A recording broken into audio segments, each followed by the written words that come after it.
Hello everyone, मेरा नाम पूजा मालविया है। मैं आप सभी का स्वागत ऑनलाइन पढ़ाई पर करती हूँ। और जो कल हमारा डाइजेशन एंड एब्जॉर्प्शन वाला जो मॉक टेस्ट चल रहा था, जो कि हम सारे पीवाईक्यूज को सॉल्व कर रहे थे, जितने भी अभी तक एग्जाम से मैंने देखे, तो मैंने सारे इंक्लूड कर दिए हैं मोस्टली। तो वहाँ पर 22 क्वेश्चन हमने करे थे और कुछ बचे हुए क्वेश्चन रह गए हैं काफ़ी।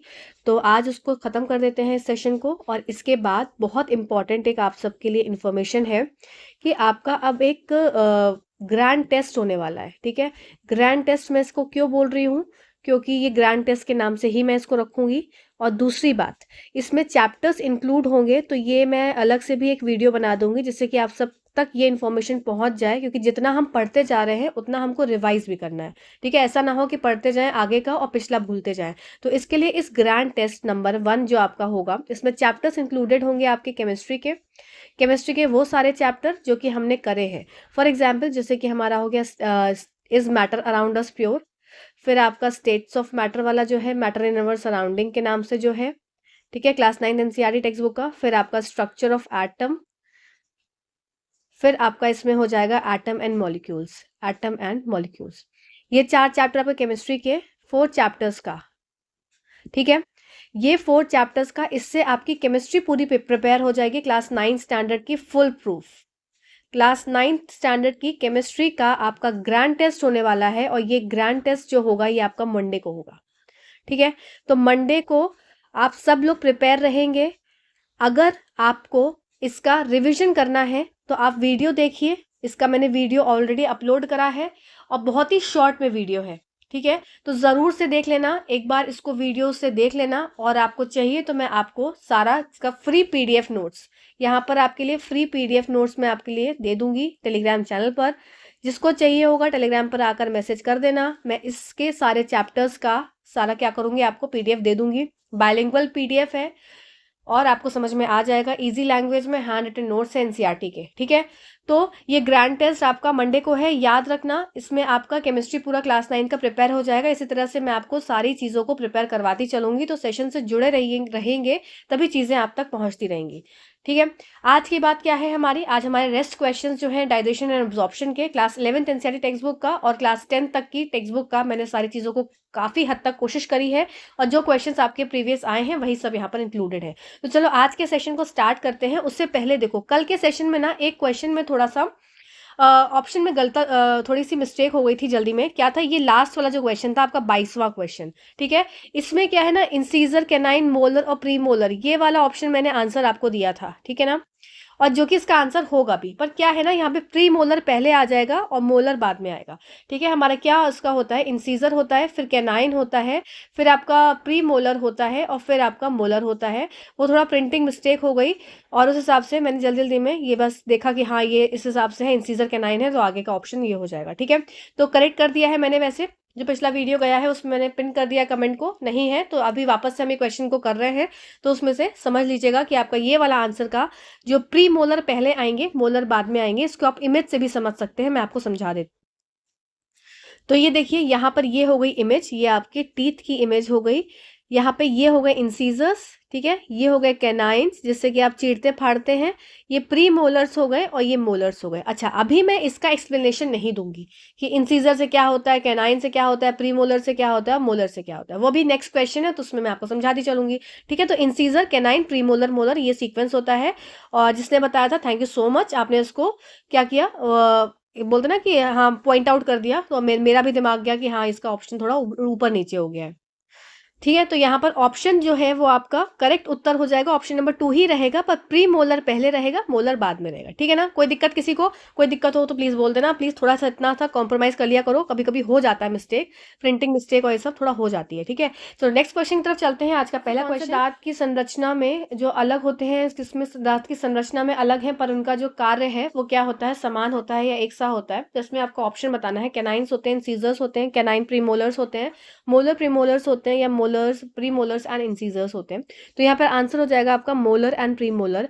ये मोलर एंड प्रीमोलर दोनों का काम क्या होता है, ग्राइंडिंग का होता है। जो खाना हम खाते हैं, अब हमने जो कट किया खाना, इंसीजर्स के द्वारा क्या होता है, खाना को कट किया जाता है, बाइट किया जाता है। तो बाइट करने के बाद कोई जो रोटी है उसको बाइट किया, अब उसके बाद क्या होगा, हम जब उसको अपनी टंग के द्वारा क्या होगा, उसमें मिक्सिंग चालू होगी। अब जैसे ही मिक्सिंग चालू होगी तो दांत का अंदर के दांतों का काम चालू हो जाएगा, जो कि मोलर्स और प्री मोलर्स होते हैं। अब ये मोलर और प्री मोलर क्या काम करेंगे, ग्राइंडिंग का, क्रशिंग का काम करते हैं, इसको क्रशिंग भी बोल सकते हैं आप। तो यहाँ पर दो काम हो गया इनका, ग्राइंडिंग और क्रशिंग का। साथ ही साथ प्री मोलर्स जो होते हैं, इसका एक और फंक्शन होता है जो कि मैं आगे आपको चलकर क्वेश्चन में बताऊंगी। प्री मोलर्स किसी और भी दांत की तरह काम करते हैं, पर यहाँ पर आपसे पूछा गया कौन से ऐसे पेयर होते हैं जो कि स्ट्रक्चर में अलग हैं पर उनका कार्य क्या होता है, सेम होता है। तो दोनों का कार्य मोलर एंड प्री मोलर्स, यहाँ पर इसका आपका आंसर हो जाएगा।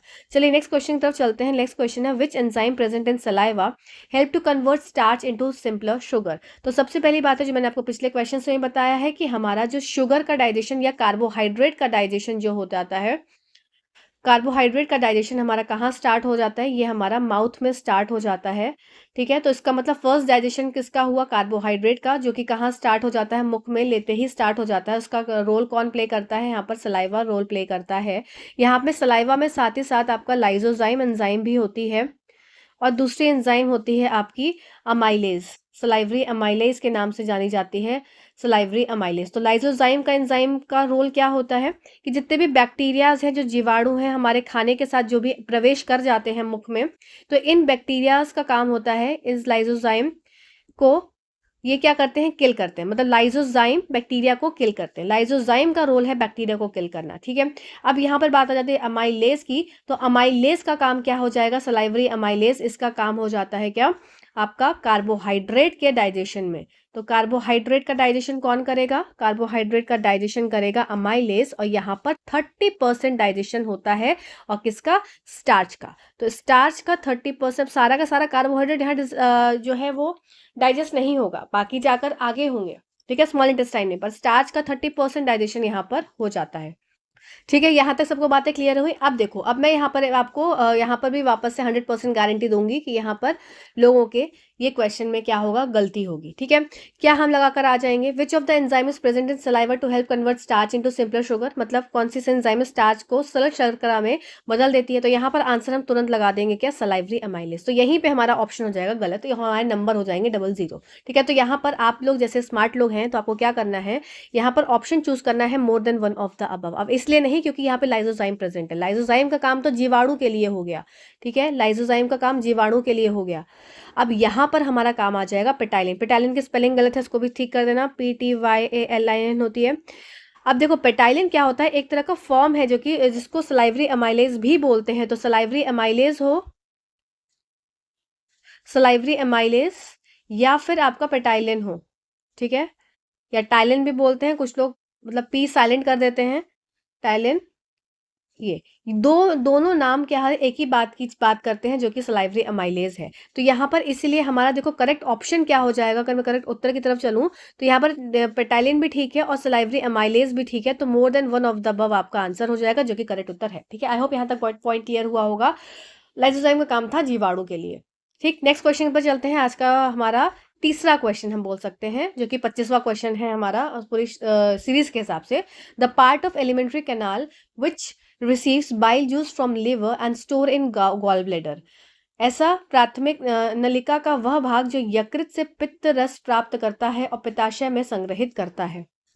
तो इसका आंसर क्या हो जाए, क्या वो पेट है, या ग्रास नली है, ग्रसनी है, या छोटी आंत है, या अग्नाशय है। तो यहाँ पर आंसर सीधा सीधा हो जाएगा स्मॉल इंटेस्टाइन का, कि स्मॉल इंटेस्टाइन ही वो जगह होती है जो कि रिसीव करती है बाइल, जो कि आपका बाइल जूस, जो कि लिवर सिक्रीट कर रहा है, निकाल रहा है बाइल जूस, उसको गॉल ब्लैडर जाकर स्टोर करता है। फिर सब रिसीविंग कहाँ आ जाती है, आपकी स्मॉल इंटेस्टाइन में हो जाती है। तो सीधा सीधा आंसर है, ये ईजी आंसर है, आप इसको ईजिली यहाँ तक पहुंच सकते हैं। नेक्स्ट क्वेश्चन क्या है, विच of the following set is the combination of organs of human digestive system that do not carry out any digestive function.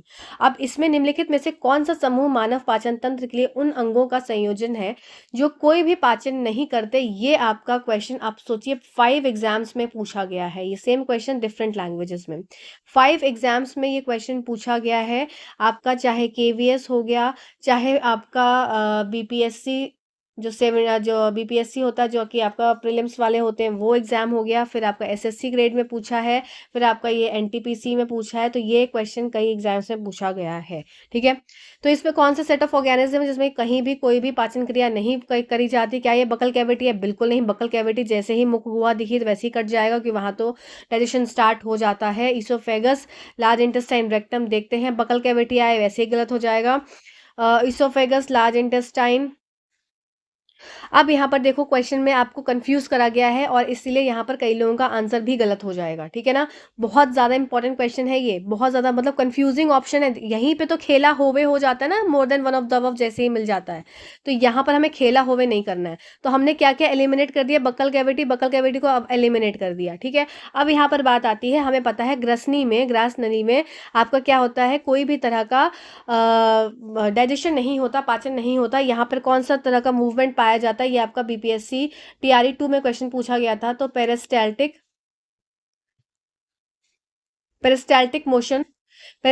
Motion movement इसमें देखा जाता है। क्रमानुकंचन आपका मूवमेंट देखा जाता है। और दूसरी बात हो जाती है लार्ज इंटेस्टाइन। तो ये तो हमको पता है कि भाई ओइसोफेगस और लार्ज इंटेस्टाइन ऐसी जगह होती है जहां पर क्या होता है, कोई भी तरह का पाचन की क्रिया नहीं होती। अब देखो क्वेश्चन में खेला कैसे गया है, यहाँ पर वर्ड दे दिया गया है रेक्टम, ठीक है। रेक्टम, अब रेक्टम इतना आदमी को ध्यान नहीं देगा तो सीधा सीधा आंसर लगा के चला आ जाएगा ऑप्शन नंबर 4। जैसे ही ऑप्शन नंबर 4 लगा, ये आंसर हो जाएगा गलत। क्यों? क्योंकि यहाँ पर आपसे क्या पूछा गया है कि ऐसे ऑर्गन्स जिसमें डाइजेस्टिव सिस्टम नहीं होता। तो रेक्टम भी तो वो जगह है जहां पर डाइजेशन नहीं होता। क्यों? क्योंकि रेक्टम पार्ट है किसका? लार्ज इंटेस्टाइन का। लार्ज इंटेस्टाइन के पार्ट समझो क्या क्या थे। लार्ज इंटेस्टाइन के पार्ट आपको याद होंगे तो क्या हो जाएंगे? सीकम, कोलोन और रेक्टम, ठीक है। रेक्टम, रेक्टम वो जगह है जो कि किससे? गुदा से जुड़ी होती है, एनस से जुड़ी होती है, ठीक है। सीकम, सीकम वो जगह होती है जहां से हमारी ये लार्ज इंटेस्टाइन स्टार्ट होती है। Colon ascending descending sigmoid shape की होती है।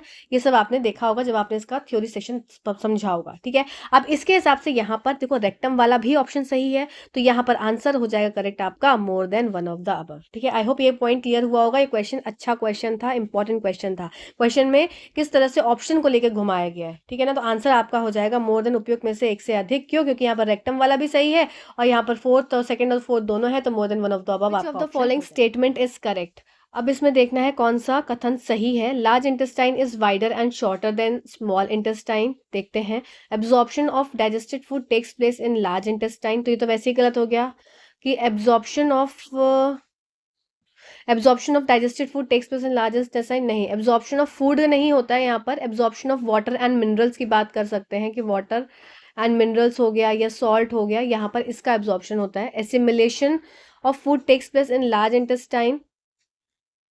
तो एसिमिलेशन जो आपका भोजन का आत्मसात बड़ी आंत में होता है, तो ये बिल्कुल गलत बात है। यहाँ पर स्मॉल इंटेस्टाइन में होता है ये चीज़। आपका स्मॉल इंटेस्टाइन में देखो डाइजेशन भी होता है, एब्जॉर्प्शन भी होता है और एसिमिलेशन भी होता है, मतलब पाचन भी होता है, फिर अवशोषण भी होता है, फिर आपका आत्मसातकरण भी होता है। लार्ज इंटेस्टाइन में क्या क्या होता है? तो लार्ज इंटेस्टाइन में मेन चीज़ आपको याद रखनी है दो चीज़।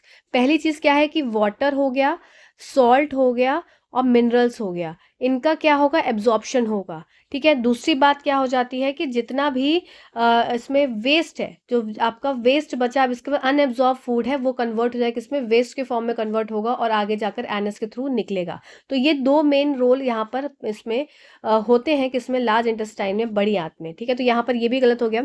Large intestine has a finger like projections called villi. तो ये भी आपका गलत हो जाता है, ठीक है। अब इसके बाद यहाँ पर हमारा ऑप्शन क्या बच गया? फर्स्ट वाला चेक कर लेते हैं। Large intestine is wider and shorter than small intestine. तो हाँ, ये बात बिल्कुल ठीक है कि ये कैसी होती है? थोड़ी चौड़ी होती है। बड़ी आंत थोड़ी छोटी आंत की अपेक्षा में थोड़ी चौड़ी होती है और ये छोटी होती है। स्मॉल इंटेस्टाइन हमारी बड़ी होती है। होती नाम से क्या होती है? ये है तो स्मॉल पर होती है क्या? ये बड़ी, ठीक है। और लार्ज इंटेस्टाइन कैसी होती है? थोड़ी चौड़ी होती है। तो ये चीज़ यहाँ पर इसका मतलब ऑप्शन नंबर फर्स्ट हमारा करेक्ट उत्तर हो जाएगा, ठीक है। ये बातों को याद रखना। क्या चीज़ मैंने बोली फिर से देख लो कि एब्जॉर्प्शन जो होता है डाइजेस्टेड फूड का लार्ज इंटेस्टाइन में नहीं होता, ठीक है। यहाँ पर वाटर मिनरल्स का होता है, एसिमिलेशन यहाँ पर नहीं होता, ठीक है। चलो नेक्स्ट क्वेश्चन की तरफ चलते हैं। 29th question, choose the correct statement. Small intestine is highly coiled and shorter than large intestine. ये कॉइल्ड नहीं है, कॉइल्ड है। Small intestine is highly coiled and shorter than large intestine. देखते हैं, small intestine receive secretion from liver and pancreas. अच्छा, liver is largest gland in the body which secrete bile juice. अच्छा, the pancreatic juice act on a fat and change them into simpler forms. ठीक है, देखते हैं। तो इसके हिसाब से हमें करेक्ट स्टेटमेंट का चयन करना है। तो यहाँ पर सही कथन चुनेंगे। छोटी आंत बहुत छोटी होती है और बड़ी आंत से भी छोटी होती है। छोटी आंत यकृत और अग्नाशय से स्राव प्राप्त करती है। यकृत शरीर की सबसे बड़ी ग्रंथि है जो पित्त रस का स्राव करती है। अग्नाशय रस वसा का पर कार्य करते हैं, उन्हें सरल रूप में बदल देते हैं। चलिए, तो ऑप्शन नंबर फर्स्ट चेक करते हैं क्या हमारा ऑप्शन नंबर फर्स्ट कहता है the small intestine is highly coiled. हाँ ठीक है, हाईली कॉइल्ड होती है, but shorter than large intestine नहीं, यहाँ पे ये गलत हो गया। ये लॉन्गर होती है, किससे? लार्ज इंटेस्टाइन से बड़ी होती है। तो ये ऑप्शन हमारा गलत हो जाता है। Small intestine receive secretion from liver and pancreas की छोटी आंत जो है वो स्राव को कहाँ से? लिवर और पेनक्रियास से उसके पास आते हैं। हाँ, ये बात बिल्कुल ठीक है कि स्राव जो है वो लिवर और पेनक्रियास से, लिवर बाइल जूस निकालता है, पेनक्रियास पेनक्रियाटिक जूसेस निकालता है। ठीक, liver is the largest gland, ठीक है, in the body which secrete bile juice. ये बात भी ठीक है कि लिवर जो है लार्जेस्ट ग्लैंड होती है बॉडी की, जो कि बाइल जूस को सिक्रेट करती है। The pancreatic juices act on the fats and change them into simpler form. देखो, ये स्टेटमेंट ना बहुत ही कंफ्यूजिंग है और यही स्टेटमेंट क्वेश्चन को गलत करा देती है। ध्यान से समझिएगा इस स्टेटमेंट को वापस से। मैं कई बार इसलिए ये क्वेश्चन मुझे अच्छे लग रहे हैं इसलिए मैं डाल दे रही हूँ। Pancreatic juice act on fats and change them into simpler form, ये गलत हो गया। यहाँ पर बाइल जूस लिखा होता तो ये आपका ऑप्शन सही हो जाता। अब देखो, इसको समझोगे। फैट्स के ऊपर हमेशा जो फैट है, फैट के ऊपर हमेशा लिवर काम करेगा। लिवर काम कर रहा है किस रूप में? बाइल जूस के फॉर्म में। ठीक है, लिवर काम कर रहा है बाइल जूस के फॉर्म में और ये कन्वर्ट कर रहा है किसमें? आपके यहाँ पे इसको इमल्सिफाई कर रहा है, तोड़ रहा है, फैट्स को तोड़ रहा है। ठीक है, तोड़ने का काम कर रहा है, तोड़ना, मिसल्स के फॉर्म में तोड़ दे रहा है। ठीक है, तो फैट जो है वो लिवर की मदद से, बाइल जूस जहां पर उसे मिल रहा है, लिवर सेक्रेट कर रहा है बाइल जूस, तो ये फैट पे एक्ट करेगा और ये इमल्सिफाई करेगा, तोड़ेगा। ठीक है, तोड़ेगा सिंपलर फॉर्म्स में, इसके डाई फॉर्म और आपके मोनो फॉर्म में, मोनोग्लिसराइड्स और डाइग्लिसराइड्स के फॉर्म में कन्वर्ट करेगा। ठीक है, चेंज सिंपलर फॉर्म में इसको बोलेंगे। अब यहाँ पर जब ये फॉर्म बन गया, इसका मोनोग्लिसराइड और डाइग्लिसराइड फॉर्म जब ये बन जाएगा, तब इसके ऊपर कौन एक्ट करेगा? तब इसके ऊपर पेनक्रियाटिक जूसेस एक्ट करेंगे। अब यहाँ पर सिंपलर फॉर्म में कन्वर्ट हो रहा है, डाइजेस्ट हो रहा है यहाँ पर अब सिंपलर फॉर्म, जिसको आप क्या बोलेंगे? यहाँ पर बोला जाएगा फैटी एसिड्स एंड ग्लिसरॉल। तो यहाँ पर आ गया फैटी एसिड एंड ग्लिसरॉल। ठीक है, तो ये बात समझ में आई ना कि बाइल जूस कन्वर्ट करता है, चेंज करता है इनटू सिंपलर फॉर्म में। कैसे? फैट्स को चेंज करेगा सिंपलर फॉर्म में। ये सिंपलर फॉर्म जो मिले, अब ये क्या करेंगे? ये फर्दर इनको कन्वर्ट करेंगे किसमें? बिल्कुल आपके फैटी एसिड्स और ग्लिसरॉल में। तो फैट्स हमेशा इमल्सिफाई होगा, फिर ये सिंपलर फॉर्म में कन्वर्ट हो जाएगा। ठीक है, तो ऑप्शन नंबर इसके हिसाब से आंसर अगर मैं देखूं यहाँ पे पूरा रब कर देती हूँ तो आंसर बी और सी मेरा करेक्ट है। बी और सी मुझे ऑप्शन नंबर बी में देखने को मिल रहा है, तो ऑप्शन नंबर बी मेरा करेक्ट उत्तर हो जाएगा। चलिए, next question. Which of the following option is incorrect about human digestive system? मानव पाचन तंत्र के बारे में निम्नलिखित में से कौन सा विकल्प गलत है? ठीक, small intestine is highly coiled and contain thousand of villi. छोटी आंत अत्यधिक कुंडलित होती है और इसमें हजारों विलय होते हैं। Large intestine is wider and shorter than small intestine. Liver receives bile juice secreted by gallbladder. Waste product in digestion get collected in the rectum and removed through anus. अब यहाँ पर आपको गलत का चयन करना है, ठीक है ना, इनकरेक्ट का चयन करना है, गलत का चयन करना है, विकल्प का, sorry. Small intestine highly coiled होती है, बिल्कुल ठीक होती है, जिसमें थाउजेंड ऑफ विलाइज प्रेजेंट होते हैं जो कि फिंगर लाइक प्रोजेक्शंस होते हैं इस तरीके से। Large intestine is wider and shorter than small intestine, ये बात भी बिल्कुल ठीक है कि ये वाइडर होती है और शॉर्टर होती है किससे? स्मॉल इंटेस्टाइन से। हमारी बात ठीक हो गई। Liver receives bile juice secreted by gall bladder, नहीं, ये गलत बात है। लिवर क्या है? रिसीव नहीं करता है, लिवर सिक्रीट करता है बाइल जूस। तो ये सिक्रीट करता है बाइल जूस और जो कि स्टोर हो जाता है किसमें, गॉल ब्लैडर में जाकर स्टोर हो जाता है। तो यहाँ पर यही ऑप्शन जो है हमारा वो गलत का चयन करेगा। Waste product in digestion get collected in rectum, हाँ ठीक है, एंड रिमूव थ्रू एनस। और रेक्टम पार्ट किसका है, लार्ज इंटेस्टाइन का, याद रखेंगे। सीकम होता है, एक कोलॉन होता है और एक रेक्टम होता है। रेक्टम ही एनस के साथ जाकर जुड़ा होता है। तो ये पॉइंट यहाँ पर याद रखेंगे। तो ऑप्शन हो जाएगा आंसर नंबर 3। ठीक है, नेक्स्ट क्वेश्चन की तरफ चलते। 31st question, A is the largest gland in our body and secretes B which help in digestion of C, find out A B C. A is the largest gland, जैसे ही बात आ गई largest gland की तो answer वैसे ही आ जाना चाहिए क्या, लिवर। ठीक है ना। ए हमारे शरीर का सबसे बड़ी ग्रंथि होती है जो कि हमारी है यकृत, यकृत हो गया। और बी स्रावित करती है, सी से पाचन में मदद करती है। ठीक है, तो in our body and secretes B, और क्या सिक्रीट करेगी, लिवर क्या सिक्रीट करता है, बाइल जूस। ठीक है, तो यहाँ पर लिवर, बाइल जूस, और जो क्या करता है डाइजेशन ऑफ किसके में मदद करता है, ये आपका हो जाएगा ऑप्शन नंबर ये फैट के डाइजेशन या इमल्सिफिकेशन में इसका काम होता है। ठीक है, तो आंसर हो जाएगा ऑप्शन नंबर 2। नेक्स्ट क्वेश्चन पे चलते हैं। Tongue is a muscular organ that is attach to the floor by, जीभ एक पेशी अंग है जो फर्श से जुड़ी होती है, मतलब फर्श नहीं, जमीन वाला फर्श नहीं, उसका मुख का फर्श जिसको बोला जाता है। तो जीभ एक पेशी अंग है जो फर्श से जुड़ी होती है। तो यहाँ पर आंसर हो जाएगा क्या आपका, ये होगा फ्रेनुलम। ठीक है, टंग जो है वो फ्रेनुलम से जुड़ी होती है। अब मैं इसको इमेज के थ्रू आपको दिखा देती हूँ तो आपको इजी।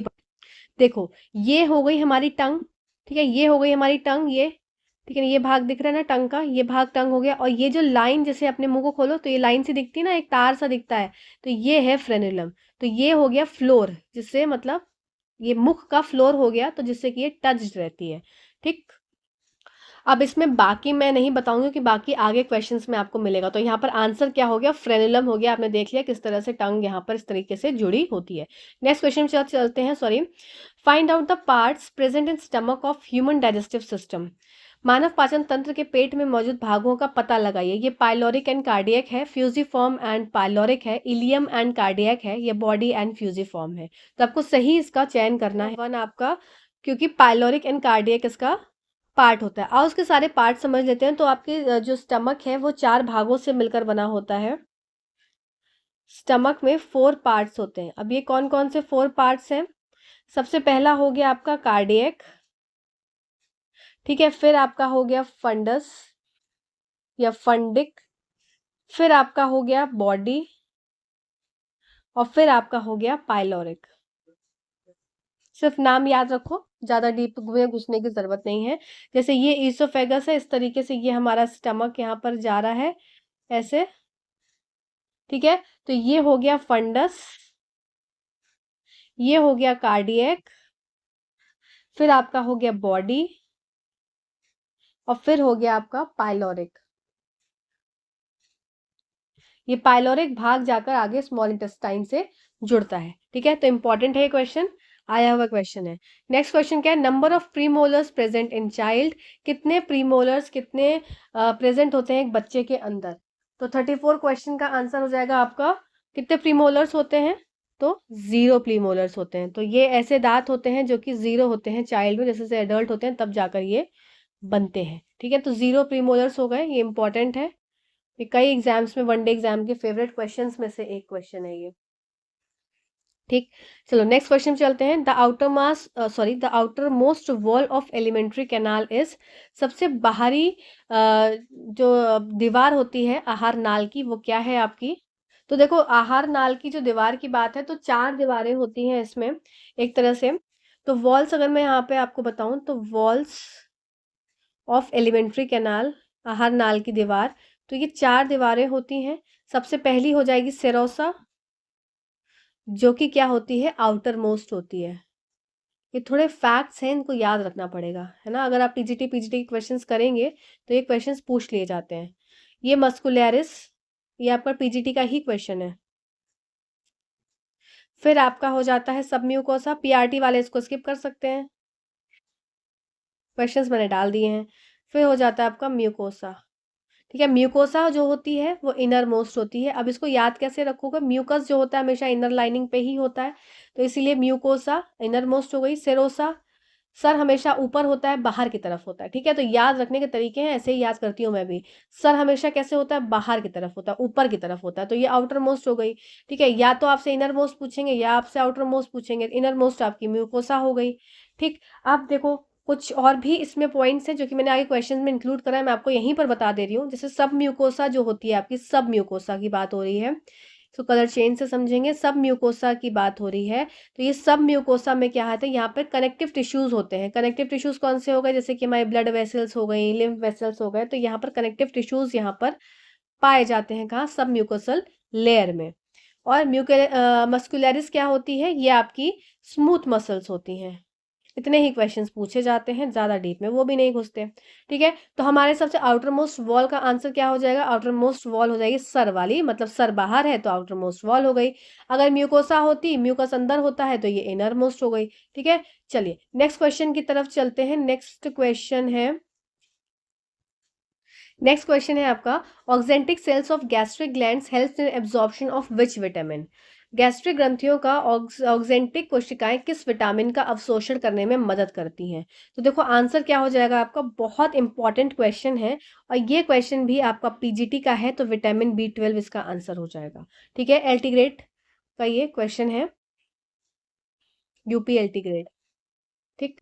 देखो विटामिन B12 का इसका क्या हो जाएगा, ये एब्जॉर्प्शन में इसका मदद करती है, कौन, ऑक्जेंटिक सेल्स। अब आओ समझ लेते हैं फटाफट से क्या चीज़ है, एक बार रिकॉल कराती जाती हूँ, जैसे कि आपने अगर नहीं देखा है तो वैसे तो मैं यही बोलूंगी कि थ्योरी सेक्शन जरूर देखकर इनको सॉल्व करो, तब ज़्यादा मजा आएगा आपको।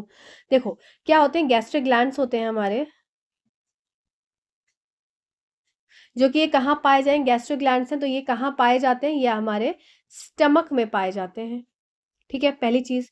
दूसरी चीज, इसमें क्या गैस्ट्रिक ग्लैंड्स क्या क्या चीज बनाएंगे, ये म्यूकस रिलीज करेंगे, तो म्यूकस रिलीज करेंगे, इसका मतलब म्यूकस रिलीज करने वाले सेल्स होंगे।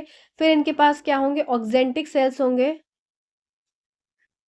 फिर इनके पास क्या होंगे, पेप्टिक सेल्स होंगे, या फिर इनको चीफ सेल्स भी बोला जाता है, चीफ सेल्स, ठीक है।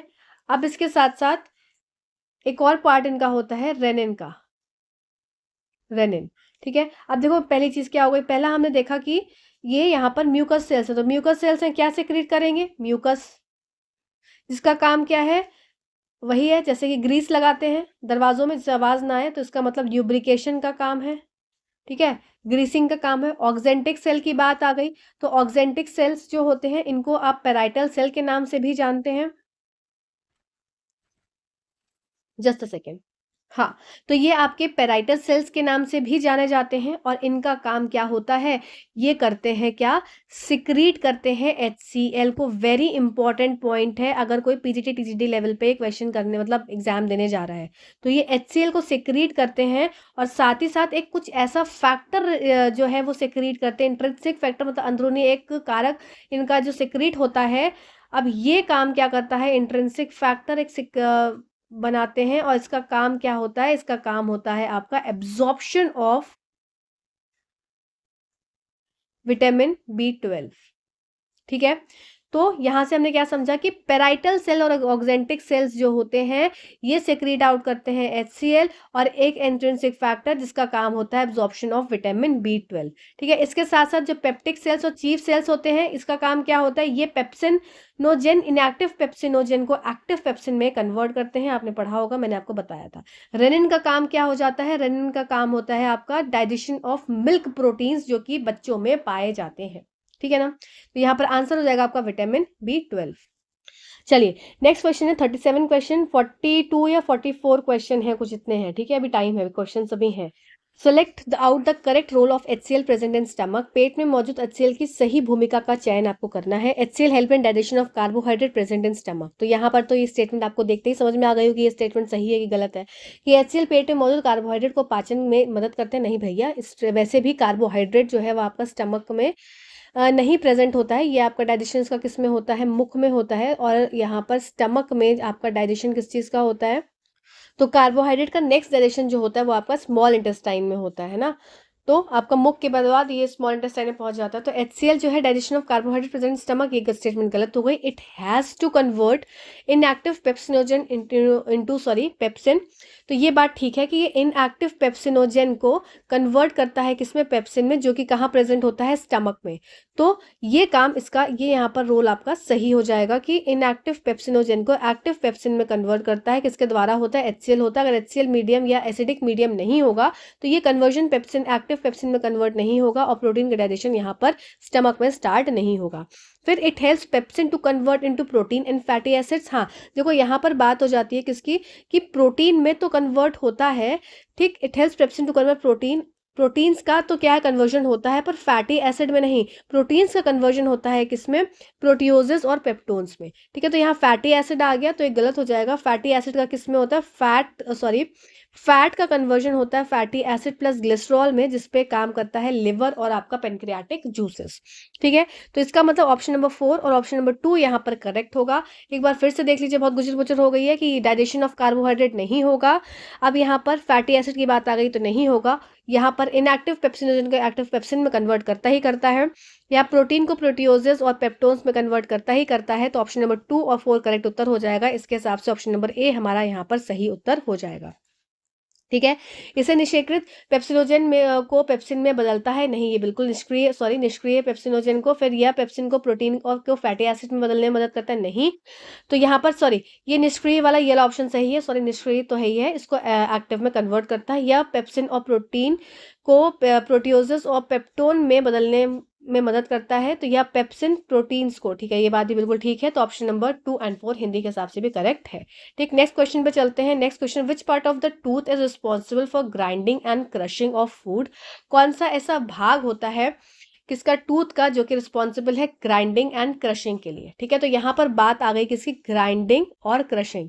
तो जैसे ही बात आ जाती है ग्राइंडिंग और क्रशिंग की, तो यहाँ पर आंसर हो जाएगा आपका मोर than one of the above. क्यों, क्योंकि ग्राइंडिंग और क्रशिंग दोनों का आंसर हो जाएगा मोलर्स एंड प्रीमोलर्स, ठीक है। तो more than one of the above इसका आंसर हो जाएगा। मैंने पहले भी आपको बताया, ये देख सकते हैं यहाँ पर मोलर्स हैं, ये प्रीमोलर्स हैं, कैनाइन्स और इंसीजर्स हैं। नेक्स्ट क्वेश्चन की तरफ चलते हैं। नेक्स्ट क्वेश्चन क्या है, the structural and functional unit of liver is. यकृत का संरचनात्मक और कार्यात्मक इकाई है, क्या है। देखो ये क्वेश्चन आपका ना, ये क्वेश्चन आया हुआ है आपका कई एग्जाम्स में, तो उसको ध्यान से समझेंगे। इसमें इन्होंने इतने ज्यादा कंफ्यूजिंग ऑप्शंस दिए हैं ना, है क्वेश्चन इजी पर ऑप्शन से थोड़ा घुमा दिया है। जैसे हिपैटोसाइट्स है, हिपैटोनीमा है। जैसे सबसे पहला हो गया आपका हिपैटोसाइट। तो हिपैटोसाइट्स क्या होते हैं, ये एक तरह के सेल्स होते हैं, लिवर के सेल्स।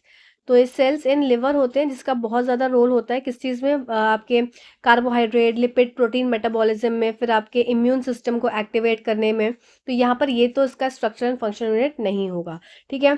फिर नेक्स्ट बात कर लेते हैं किस, नेक्स्ट है आपका हिपैटोनीमा, ठीक है। तो हिपैटोनीमा देखो कैसे, मतलब जो आपके लिवर में हिपैटो वर्ड यूज करते हैं ना, उससे कितना कंफ्यूज किया है। हिपैटोनीमा क्या होता है, ये आपके क्या हो जाते हैं एक तरह से, ये हेयर लाइक, ये आपके हेयर लाइक स्ट्रक्चर्स होते हैं, किसमें पाए जाते हैं, हिपैटोफाइट्स में, हैप्टोफाइट्स में, ठीक है। तो हेयर लाइक स्ट्रक्चर होते हैं, कहाँ पाए जाते हैं, हैप्टोफाइट्स में। और इनका काम क्या होता है, ये फूड को कैप्चर करने में, ये हेयर लाइक स्ट्रक्चर जो कि हैप्टोफाइट्स में पाए जाते हैं, हिपैटोनीमा, इनका काम होता है फूड को कैप्चर करने में, फूड कैप्चरिंग में, ठीक है।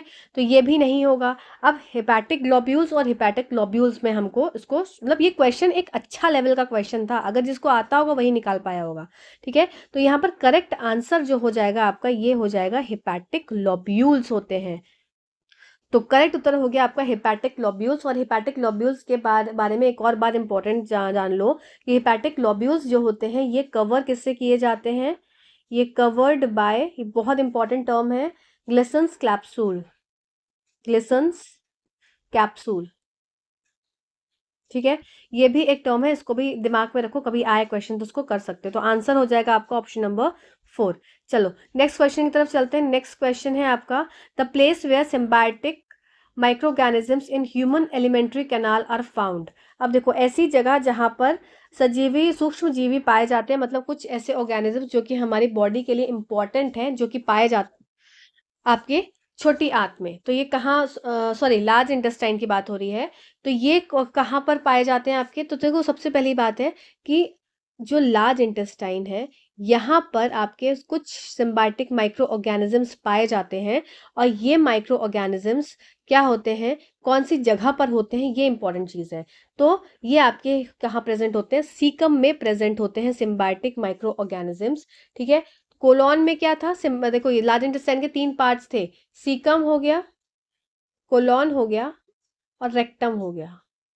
सीकम में माइक्रो ऑर्गेनिजम्स पाए जाते हैं, रेक्टम एनस से जुड़ा होता है। ये चीज आपको याद रखनी है। अब इसमें ये जो माइक्रो ऑर्गेनिजम्स होते हैं, ये कुछ कैसे जीवाणु होते हैं जो कि हेल्पफुल होते हैं ह्यूमंस के लिए, जैसे लैक्टोबैसिलाई हो गए। ये सब अच्छे माइक्रो ऑर्गेनिजम्स होते हैं जो कि हमारे small intestine, sorry, large intestine में प्रेजेंट होने चाहिए। ठीक है। नेक्स्ट क्वेश्चन की तरफ चलते हैं। नेक्स्ट क्वेश्चन है, hard chewing surface of a teeth is made up of. जो आपका दांतों का कठोर चबाने वाली सतह होती है, ये क्या होती है? तो ये सीधे सीधा इसका आंसर है इनामल। ठीक है। ये भी आपका वनडे एग्जाम का क्वेश्चन है। सभी क्वेश्चंस पुराने ही हैं, मतलब एग्जाम वाले पूछे हुए हैं। क्वेश्चन नंबर 42 जो कि बहुत ही ज्यादा कंफ्यूजिंग और बहुत ही गड़बड़ करता है क्वेश्चन को, और मुझे पूरे गारंटी है कि सब लोग गलत करने वाले हो। ठीक है। तो आओ, सबसे पहले मैं इसका आंसर बता देती हूँ और फिर इसका एक्सप्लेनेशन दे देती हूँ, जिससे कि आपका क्वेश्चन गलत नहीं हो। The intermediate form of fat after emulsification is, स्पाइसीकरण के बाद वसा का मध्यवर्ती रूप है। तो क्या है ये आपका? यहाँ पर आंसर हो जाएगा मोर than one of the above, क्योंकि यहाँ पर आंसर जो है मोनोग्लिसराइड और डाइग्लिसराइड दोनों होगा, इसलिए आपका आंसर हो जाएगा ऑप्शन नंबर 4। ठीक है। आओ इसको समझ लेते हैं। देखो, क्या होता है कि फैट है। ठीक है। फैट को क्या होना है? सबसे पहले इमल्सिफाई होना है। ठीक है। पाइसीकरण होना है, इसका इमल्सिफिकेशन होना है। तो इसके लिए इंपॉर्टेंट क्या हो जाता है? बाइल जूस, जो कि कहाँ से इसे मिलता है? लिवर से मिलता है। ठीक है। और साथ ही साथ बाइल जूस का काम क्या हो जाता है? एक तो इसमें ये हो गया रोल, और दूसरा काम हो जाता है क्या? लाइपेजेस को एक्टिवेट करना। तो ये किसको, बाइल जूस किसको एक्टिवेट कर देता है? लाइपेजेस को, जो कि फर्दर किस पे काम करता है? फैट्स पे काम करता है, और इसका इमल्सिफिकेशन कर रहा होता है। तो इसका मतलब अगर मैं रिएक्शन देखूं, तो यहाँ पर मैं ये देख सकती हूँ कि फैट है, इस पे कौन सी एंजाइम लग रही है? लाइपेजेस एंजाइम लग रही है। और ये लाइपेजेस एंजाइम लगकर यहाँ पर पहले कन्वर्ट हो जाएगा डाइग्लिसराइड में, और फिर डाइग्लिसराइड में, और फिर वापस से कन्वर्ट हो जाएगा किसमें? मोनोग्लिसराइड में। ठीक है। तो यहाँ पर जो ये इंटरमीडिएट फॉर्म्स हो गए इसके, डाइग्लिसराइड एंड मोनोग्लिसराइड। अब ये डाइग्लिसराइड और मोनोग्लिसराइड जब इसमें कन्वर्ट हो गया, तो या डाइग्लिसराइड या मोनोग्लिसराइड, तो यहाँ पर आया डाइग्लिसराइड या फिर आपका मोनोग्लिसराइड। इस पे फर्दर एक्टिवेट कौन होगा? इस पे काम कौन करेगा? लाइपेजेस, जो कि आपका किसका? पेनक्रियाटिक जूसेस, पेनक्रियाटिक जूस वाली जो एंजाइम है लाइपेजेस। अब यहाँ पर ये किसने एक्टिवेट करी थी? एंटेरोकाइनेज ने। एंटेरोकाइनेज ने सिनोजेन को एक्टिवेट किया था, जो कि एक्टिव ट्रिप्सिन बना रहा था, और एक्टिव ट्रिप्सिन ने लाइपेजेस पे एक्ट किया था, जिसको एक्टिवेट कर दिया था। तो अब यहाँ पर कन्वर्ट हो जाएगा किसमें? फैटी एसिड और ग्लिसरॉल में। तो ये थोड़ी रिएक्शन, थोड़ी फैट वाली थोड़ी सी कंफ्यूजिंग हो जाती है, तो इसीलिए यहाँ पर ऑप्शन हो जाएगा मोनोसेक्राइड और डाइसेक्राइड। ठीक है। तो ऑप्शन नंबर 4 आपका करेक्ट। बस यहीं तक क्वेश्चंस थे, 42 क्वेश्चंस थे। आई होप ये सेशन आपको अच्छा लगा हो। कैसा लगा ज़रूर कमेंट करना। और आज के 22 क्वेश्चन से लेकर आपके 42 क्वेश्चंस में 20 क्वेश्चंस में कितने क्वेश्चंस आपके ठीक होते हैं, जी ज़रूर मुझे बता देना। और 22 में आप कर चुके थे, तो 20 क्वेश्चंस हैं लगभग 19-20, तो उसमें कितने क्वेश्चंस आपके ठीक हुए बता देना। और उन सभी लोगों को बहुत बहुत थैंक यू, और बड़ा अच्छा लगा देख के कि आपने एक्टिवली पार्टिसिपेट किया और अपने आंसर्स भी बताए, और साथ ही साथ अपने मार्क्स भी बताए। ठीक है। इसी तरह से इसके भी बता देना। और till then thank you so much watching this video. और साथ ही साथ जो ग्रैंड आपका टेस्ट होने वाला है उसके लिए रेडी रहना। ठीक है। Thank you.